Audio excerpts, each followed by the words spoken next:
Alas under 17, naka 2 wins na sa World Championships. Big chance na pumasok sa round of 16. Number 2 team pa sa Pool B. Good day, ka-trending. This is Ivan, the new voice artist of this channel. Pero bago yan, huwag kalimutan mong subscribe, click the notification bell para laging updated dito sa ating channel.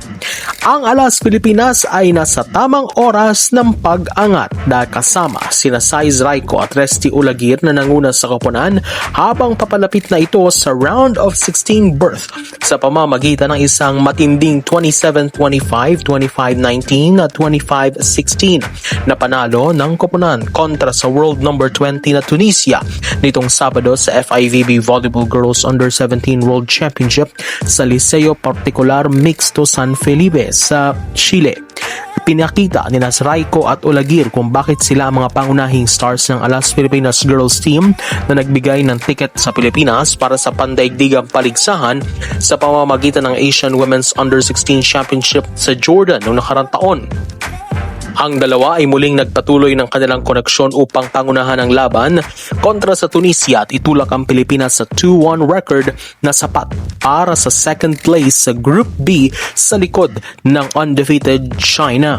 Ang Alas Pilipinas na nasa 25 rank sa buong mundo ay naging ugali na natalunin ang mas matataas na ranggo na kalaban. Una, ang world number 8 na Mexico at ngayon ang world number 20 na Tunisia.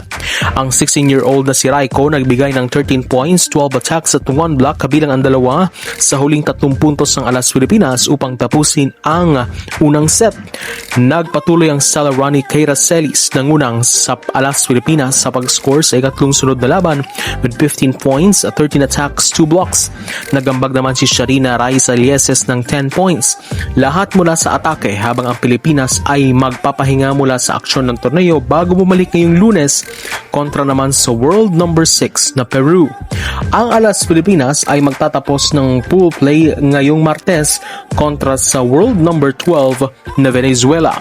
Sa naturang pool, halos sa China at Peru ang pinakamabigat na magiging kalaban ng Alas Pilipinas sa torneo. Samantala sa ibang balita naman, ang mga bituin ng volleyball na sina Brian Baguna, Sisi Rondina at Bernadette Pons ay kinilala sa kauna-unahang Asian Volleyball Confederation Gala Awards Night nitong Sabado sa Bangkok, Thailand. Natanggap ni Baguna sa kanyang Fans Choice Men's Volleyball Player Award with 36,528 votes mula sa publiko. Kasunod ng kanyang makasaysayang 2025 campaign kasama ang Alas Pilipinas Men sa FIVB Volleyball Men's World Championship at isang bronze medal sa 2025 Southeast Asian Games. Si Bagunas kasama ang kanyang asawa ay nakaupo sa tabi ni Japanese team captain and superstar Yuki Ishikawa na tinanghal ding outstanding men's volleyball player. Pangulo ng FIVB na si Fabio Azevedo kinilala sina Bagunas at ang Alas Men sa kanilang pambungad na talumpati na inalala ang kanilang nakaka-inspire na run sa World Championships na ginanap sa Mall of Asia Arena noong nakaraang taon. Ang mga gold medalists ng SEA Games naman na sina Sisi Rondina at Bernadette Pons ay tinanggap ang kanilang Fans Choice Beach Volleyball Award habang patuloy nilang tinataguyod ang Alas Beach Volleyball Program sa mas mataas na antas. Ang duo na ito nakatanggap ng 43,905 votes mula sa publiko. Ang Premier Volleyball League naman natanggap din ng pagkilala matapos matagumpayan na mag-host ng AVC Women's Champions League sa Phil Sports Arena noong nakarang taon.